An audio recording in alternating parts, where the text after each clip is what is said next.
তাওবাটা বাংলাদেশে যা ভেজাল, বিশেষ করে ভারত, বাংলাদেশ আর পাকিস্তান, এই তিনটা দেশে তাওবা নিয়ে একেবারে পুরাটা চলছে। মানে কি বলবো, আর তাওবা হয় না আমাদের। তাওবা আর ইস্তেগফার এক জিনিস না। সব সময় আপনি ইস্তেগফার করতে পারেন, আস্তাগফিরুল্লাহ আস্তাগফিরুল্লাহ আস্তাগফিরুল্লাহ পড়েন, কিন্তু তাওবা এটা কিন্তু মারাত্মক জিনিস। নবীজি বলেন, কোন মানুষ যদি তাওবা করে, আমারে ওয়াজে বসে বাড়ি চলে যাচ্ছে, 11টার আগে একটা লোক উঠবেন না। নবীজি বলেন, 1 নম্বরে কোনো মানুষ যদি তাওবা করতে চায়, সে যেন বলে আমি অপরাধী। আমি কি বলেন বলেন? এখন এই অপরাধী বলবেন কার কাছে? না না, এই তো ভেজাল এই জায়গায়। তো কিছু হলেই কাবা শরীফে চলে যাচ্ছে, গিলাপ ধরে কান্নাকাটি করছে। অপরাধী যারা, তারা অপরাধ স্বীকার করবে, তার কাছে অপরাধ করেছে। যার কাছে, আরো আসতে বলেন, এই 15.5 বছরে যারা দায়িত্বে ছিল, তারা অপরাধ করেছে না করেনি? আপনার কাছে যদি নাও করে, আমার কাছে করেছে। কারণ আমার এখন 33 বছর বয়স। 18 বছর থেকে আমি ভোট দিতে যদি আরম্ভ করতাম, 3 বার ভোট দিতে পারতাম।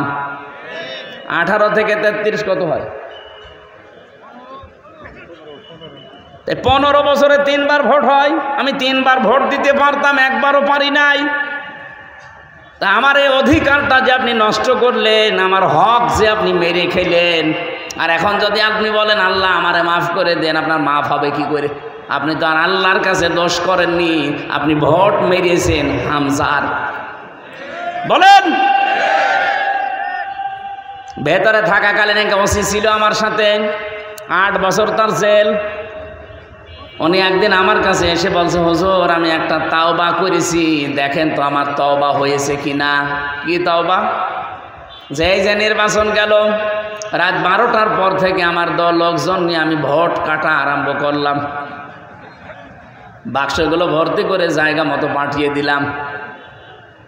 ফজরের আজান হওয়ার পরে আমরা সবাই ওযু করলাম, গোসল করলাম, পাক পবিত্র হয়ে 2 রাকাত তাওবার নামাজ পড়লাম। এরপরে বললাম আস্তাগফিরুল্লাহ, আমার এই তাওবা হয়েছে না। এটা ইয়ার কি হয়েছে? কারণ আপনি তাওবা করছেন আল্লাহর কাছে, আপনাকে দোষ আল্লাহর কাছে করেছেন। আল্লাহ ভোট দেবে? যাদের ভোটগুলো কেটে কেটে বাক্স ভর্তি করে পাঠিয়ে দিলেন, এই মানুষগুলোর কাছে আগে মাফ চাওয়া লাগবে। কারণ অপরাধ যার কাছে স্বীকার করবেন। আপনার জন্য একটা দুঃখের সংবাদ আছে, কারণ আপনার 8 বছর জেল, কমপক্ষে 5 বছর আপনার জেল খাটা লাগবে। কারণ এই যে 9 মাসে বছর, তো 5.5 বছর আপনাকে জেল খাটার পরে যখন আপনি বাইরে যাবেন, যে দেখবেন বহু হামজা মরে গেছে। কি কথা বলেন না কেন?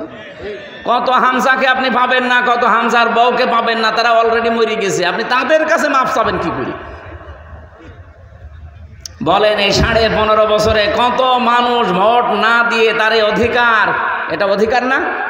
এই অধিকারটা আপনি না দেখাতে পেরে মরে গেলেন। যারা এই অবৈধভাবে ক্ষমতায় ছিলেন, এটা তো অবৈধভাবেই থাকা, কারণ আমি নিজে বলছি আমারটা আপনি নেননি, আপনি অবৈধ। আরে অবৈধভাবে থাকার কারণে আপনি অবৈধ সুখ পেয়েছেন না পাননি? একটা এমপির আন্ডারে যত কিছু বাজেট হয়, আমি যতটুকু লেখাপড়া করছি বাংলাদেশ সম্পর্কে আমি যা দেখছি, এগুলো যদি সঠিকভাবে ব্যয় করা হয়, একেবারে বন্যার পানির মতো জোয়ারে ভেসে যাবে। কিন্তু শয়তানরা তো ব্যয় করে না। 25-26টা হাত বদল হতে হতে যদি 3 কোটি টাকা বাজেট হয়, 300 টাকার কাজ হয়, বাকিগুলো সব আল্লাহর ওলিরা খেয়ে ফেলে। কয়েকদিন আগে আমি মালয়েশিয়া ছিলাম। ওখানে যেই দেশে যাই, মালয়েশিয়া, সিঙ্গাপুর, থাইল্যান্ড, ইন্দোনেশিয়া, এই যে বাহরাইন, সবগুলো দেশে আমি ঘুরলাম। ওরা মাহফিলে নিয়ে যায়। যে দেশে যায় আগে আমার তোলে হোটেলে। হোটেলে ওই তো প্রায় 20 তলা, 30 তলা, 40 তলা হোটেল। লিফট দিয়ে নিচে নেমে আসি, মেহমানখানা সেখানে ওই যে নিচে বসে আছে, ওখানে যে একটু চা নাস্তা করবো, দেখি আল্লাহর ওলি বসে আছে। কি আপনি এখানে কেন? হুজুর আমি আগেই পালিয়েছি। কবে? বলে 3 তারিখে। আমি জানতাম যে দেশের অবস্থা ভালো না, এই জন্য আগেই পালিয়েছি। পালিয়ে থাকেন কোথায়? এই যে 8 মাস 9 মাস হয়ে গেল, কোথায় থাকেন? হোটেলে। আপনি যেন কাউকে বলবেন না। আজ 8-9 মাস আছি, খুব কষ্ট করে, বাইরে যেতে পারি না। আপনি বাইরে যেতে পারেন না কেন? আপনার তো 620টা বাড়ি শুনেছি। কত? 620টা বাড়ি। তার একজন মন্ত্রী ছিল, চট্টগ্রামে বাড়ি, থাকতে পারে না। ওই দেশেও তার বাড়ি আছে, সাহেব পাড়া বানিয়েছে, কিন্তু তালা লাগানো। আমাকে যে নিয়ে গিয়েছিল বসে, দেখেন হুজুর সাহেব পাড়া, এটা সব তালা লাগানো, থাকে না, সব হোটেলে থাকে। আমি বললাম যে আপনি যান না কেন বাড়িতে? বলে বাড়ি যেয়ে মার খাবো। বাংলাদেশের 20 লাখ বাঙালি এখানে কাজ করে, যদি আমারে দেখে পিটিয়ে ভর্তা বানিয়ে ফেলবে। বাইরে যাব, খুব কষ্ট করে আসি এখানে। আমারে শেষে বলছে হুজুর দোয়া করেন। কিসের দোয়া? আপনার জন্য দোয়া আসবে আমার? আপনি দেশটা ফোকলা করে ফেলেছেন, আর এখন দোয়া চাচ্ছেন আমার কাছে। আপনার জন্য দোয়া আমির হামজা না, আমির হামজার বাপ না, কাবা শরীফের ইমাম করলেও কাজে লাগবে না। কারণ আপনি তো আর আল্লাহর কাছে অপরাধ করেননি, আপনি অপরাধ করেছেন 18 কোটি মানুষের কাছে। এরকম অবৈধভাবে যারা চেয়ারে ছিল, বলেন অবৈধভাবে চেয়ারে বসে থেকেই শেষ, না অবৈধ সুখ পেয়েছে? অবৈধ সুখ পাইনি। আমি একটা আয়াত বলছি, দেখেন তো কোনোদিন পড়েছেন কিনা? ফাইন্না মাআল উসরি ইসরা, ইন্না মাআল উসরি ইসরা। পড়েছে? কোনোদিন চিন্তা করেছেন আয়াত নিয়ে? আল্লাহ পাক বলেন ফাইন্না মাআল উসরি ইসরা। এবার একটু তাকান, উসরনের আগে আল্লাহ আলিফ লাম দিয়েছেন, নির্দিষ্ট করে দিলেন, এটা মারেফা। কিন্তু ইসরার আগে আলিফ লাম দেয়নি, এটা অনির্দিষ্ট নাকেরা। আমি আয়াতটা পড়ার পরে এই যে জেলখানায় যে চিন্তা করলাম, কারণ 3টা বছর ধরে আমরা তালাবদ্ধভাবে এক ঘরের ভেতরে ফাঁসির কন্ডেম সেলের ভেতরে রেখেছিল। কোনো কাজ নেই, কাম নেই। কোনো আয়াত পেলেই ভাবতাম যে দেখি এখান থেকে তথ্য বের করা যায় কিনা। চিন্তা করলাম আল্লাহ উসরনের আগে আলিফ লাম দিয়ে নির্দিষ্ট করলেন, পরের শব্দ ইসরার আগে দিলেন না কেন? আবার এর আগে আল্লাহ মা দিয়েছেন, এর আগে আবার ইন্না দিয়েছেন। যারা এখানে আরবি গ্রামার বসে ওনাদের জিজ্ঞাসা করেন, ইন্না শব্দটা আল্লাহ গ্যারান্টি দেওয়ার জন্য ব্যবহার করে, মার পরে উসরুন ইসরা। আমি শব্দের দিকে খেয়াল করে মিলিয়ে দেখি, হ্যাঁ এটা তাফসিরে ফি জিলালিল কোরআনের টিকা, এই ব্যাখ্যাটা উনি হালকা দিয়েছেন সাইয়্যিদ কুতুব রহমতুল্লাহ আলাইহি। উনি বলেন কোন মানুষ যদি পৃথিবীতে একটা কষ্ট সহ্য করে, কয়টা? বলেন বলেন। একটা কষ্ট যদি কোনো মানুষ দুনিয়ায় সহ্য করে, আর ওই কষ্টটা যদি হয় 3টা কারণে, এটা ফি জিলালিল কোরআনে পাবেন টিকায়। একটা কষ্ট আপনি যদি দুনিয়াতে সহ্য করতে পারেন, আর ওই কষ্টটা যদি হয় 3টা কারণে, তাহলে একটা কষ্টের জন্যে ইসরা যেহেতু মারেফা না, এটা নাকেরা, আল্লাহ কমপক্ষে 10 থেকে 70টা শান্তি, সুখ, কল্যাণ, সহজ বিষয় আপনাকে দুনিয়া আখিরাতে দান করবে। না আপনি বুঝেছেন কিনা আমি জানি না। আপনি যদি কষ্ট পেয়ে থাকেন কয় কারণে? বলেন বলেন। কষ্ট পেলে আপনি সুখ পাবেন তা না। কষ্ট তো হাতিনাও পেয়েছে, কি পাইনি? যাওয়ার দিন কি কান্না দেখেছি? স্বামী মরে গেল, মনে হয় মহিলা তো কাঁদতে দি, ঠিক কন্দন করছিল, কষ্ট না পেলে কাঁদলো কেন? তার এই কষ্টের কান্নাটা কিন্তু 3টা কারণের একটা কারণও আমি পাইনি। 1 নম্বরে আপনি যদি কষ্ট পেয়ে থাকেন দুনিয়ায় আল্লাহর জন্যে, কার জন্যে? বলেন বলেন। 2 নম্বরে রাসূলুল্লাহর জন্যে, 3 নম্বরে মানবতার জন্যে। এই বাংলাদেশে 54 বছর বাদ দিলাম, 15 বছরে আপনি হিসাব করেন, বহু মানুষ আল্লাহর জন্যে তারা চাকরি হারিয়েছে, আল্লাহর জন্য তারা চেয়ার থেকে উপরের চেয়ারে উঠতে পারে নাই।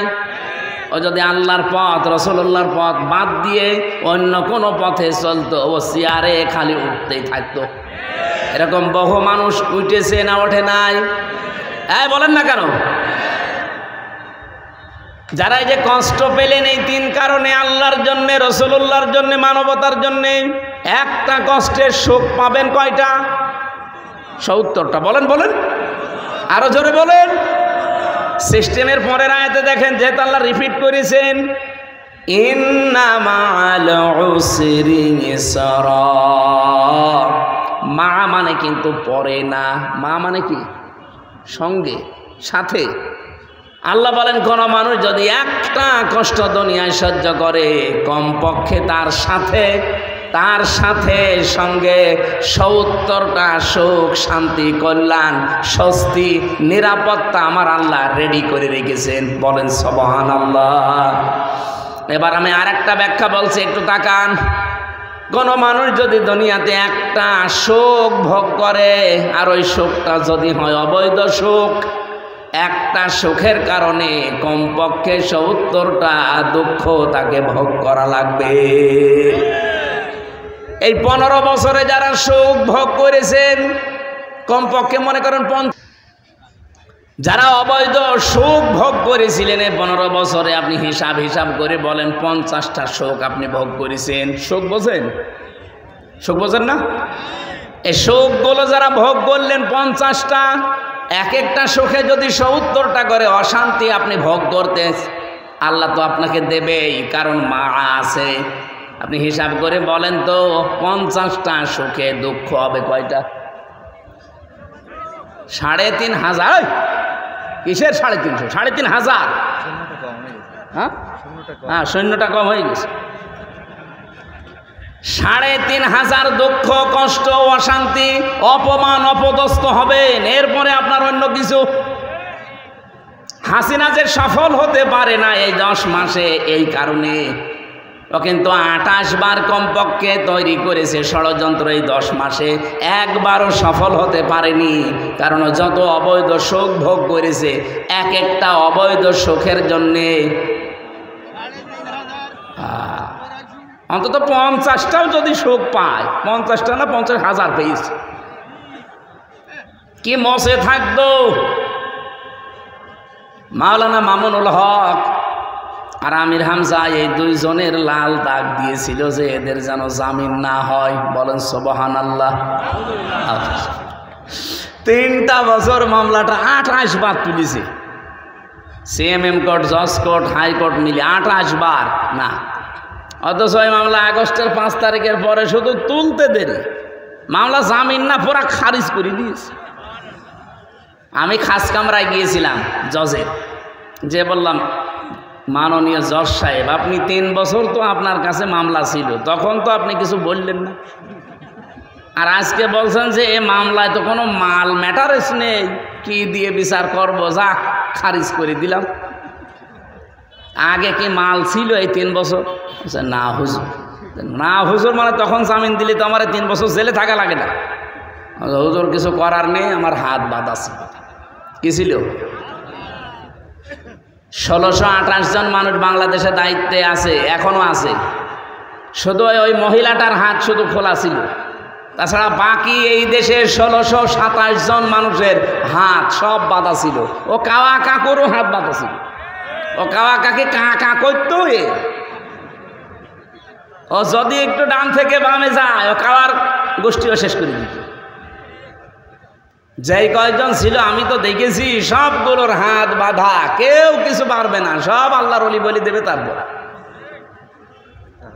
আমরা চাই আগামীতে দেশ যারাই নেবেন, কে নেবেন আমরা জানি না, যারাই নেবেন 1628 জন মানুষ দায়িত্বে থাকবে। কারো হাত যেন এভাবে বাঁধা না থাকে, সবার হাত থাকবে আবু সাইদের মতো খোলা। এটা চান কারা কারা দেখি? লিল্লাহি তাকবীর। আর কয় মিনিট সময় দেবেন বলেন তো? আমার এখন মাহফিল কম তো, 2-5 ঘন্টা অসুবিধা, কিন্তু আপনাদেরকে যে উদ্দেশ্যে এরা নিয়ে এসেছে, এই মাহফিলটা আজকে ছিল আমার চৌগাছা বাজারে।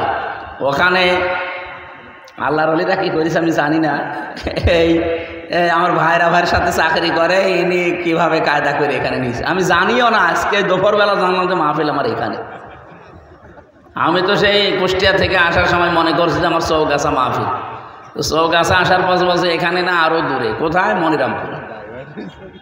দেখ হয়ে গেছে যখন, আর এর একটা উদ্দেশ্য নিয়ে দিয়েছে, আমরা আয়াতে যাচ্ছি, তাফসীর মাহফিল শোনার জন্যই তো এসেছেন নাকি? অন্তত আর কিছুক্ষণ সময় চাচ্ছি আপনাদের কাছে। কিন্তু ওরা বারবার এই যে পেছন দিক থেকে একটু গোতা দিচ্ছে, দেখছেন না? মাওলানা সেলিম জাহাঙ্গীর সাহেব ওনারা টাকা পয়সা চায়। কারণ আপনারা যারা এসেছেন, আপনারা তো টাকা দেওয়ার জন্য আসেননি, ওয়াজ শোনার জন্য এসেছিলেন। কি করব বলেন? তাহলে মাছ খেতে চাইনি ছাতাই কারণ গলার ভেতর কাঁটা বেঁধে যা ঝামেলায় আছে। কে কে করবেন বলেন? টাকা দেবেন নাকি মাহফিল চালাবো? দেবেন? ভেতরে কি ব্যাগ দিয়েছিলেন?